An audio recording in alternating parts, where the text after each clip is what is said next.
Hello friends, welcome to my YouTube channel. Today we will discuss the writing skills topic expansion of an idea. First, let's understand the meaning of this title expansion of an idea. Expansion means elaborating. In simple language, it means explaining in details. The idea could be either a quotation, for example, water, water everywhere, but not a single drop to drink, or it could be a slogan, for example, each one, teach one, or save the girl child. Or the idea could be a proverb, honesty is the best policy, and so on. Now, friends, let's understand how to write the topic, that is, the format of expansion of an idea. Here is an overview of the expansion of an idea. The expansion should be written in 3 paragraphs. Paragraph 1 is the introduction. Here you are supposed to introduce the topic only. Paragraph 2, that is the middle paragraph. Here you are supposed to write the expansion in details. That is, you have to discuss the idea in greater details.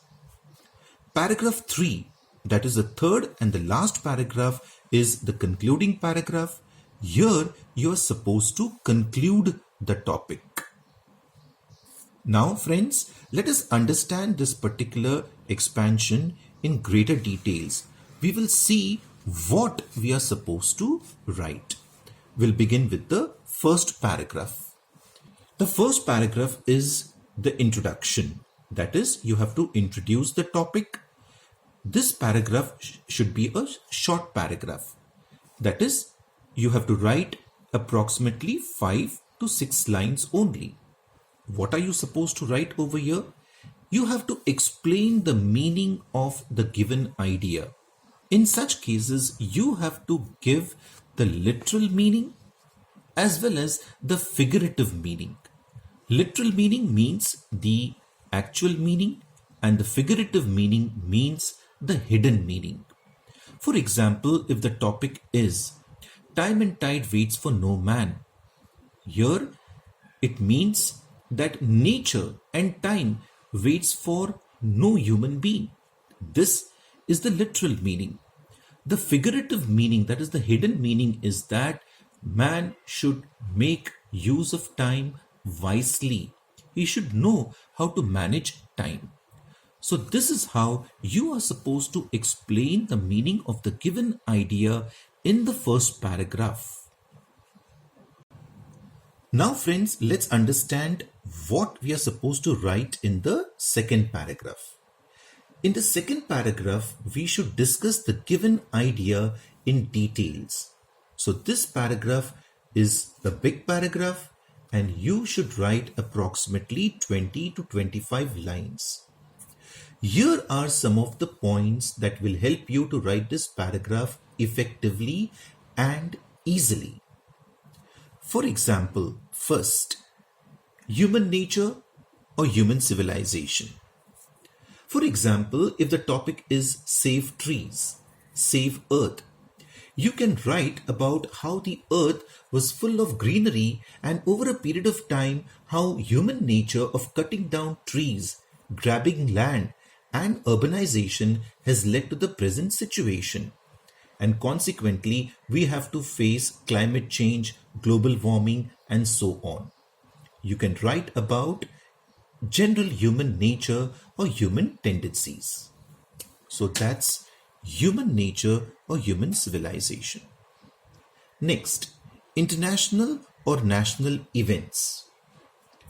For example, if the topic is save the girl child, you can discuss about gender discrimination in the past, about female feticide, female infanticide in the present.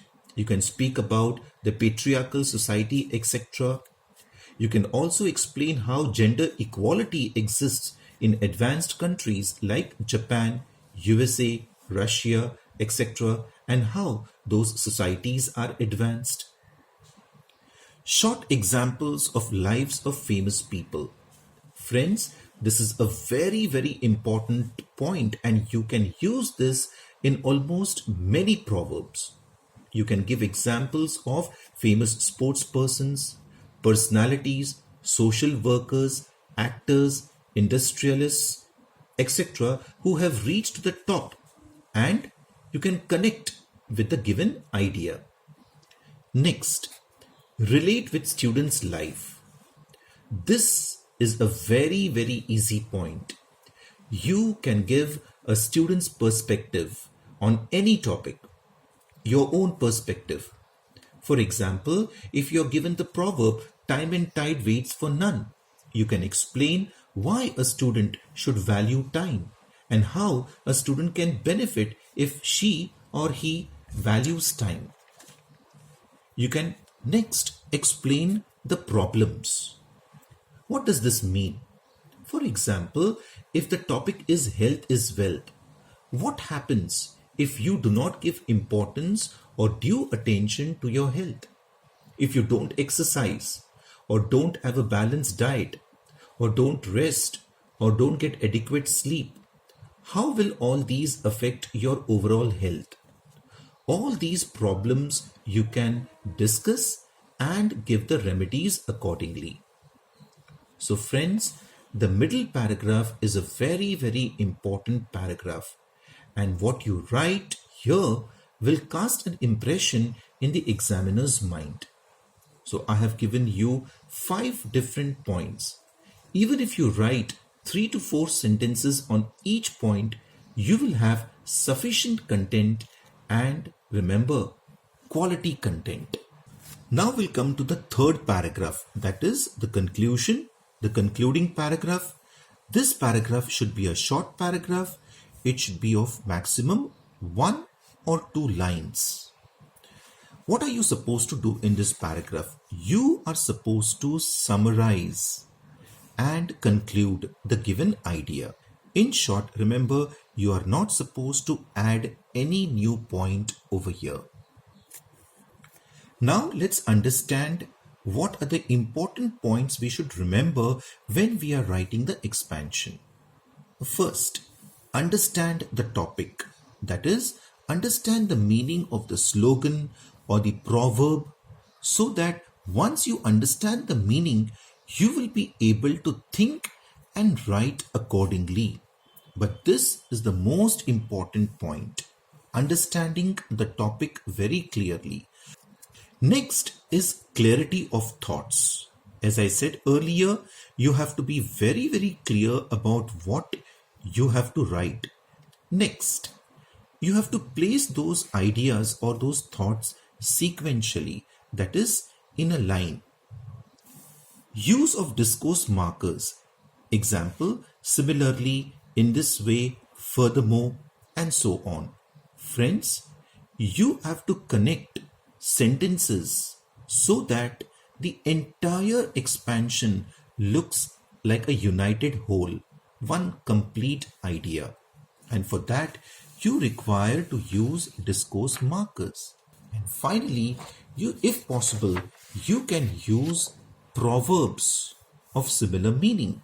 For example, if the given proverb is time is money, you can use other proverbs related to it, like for example, procrastination is the thief of time, or time and tide waits for none, and so on. Friends, I have discussed many points with you. Now, let me explain all these points with the help of one example. We have taken up a topic, knowledge is power. So, if this idea is given to us, what and how are we supposed to write?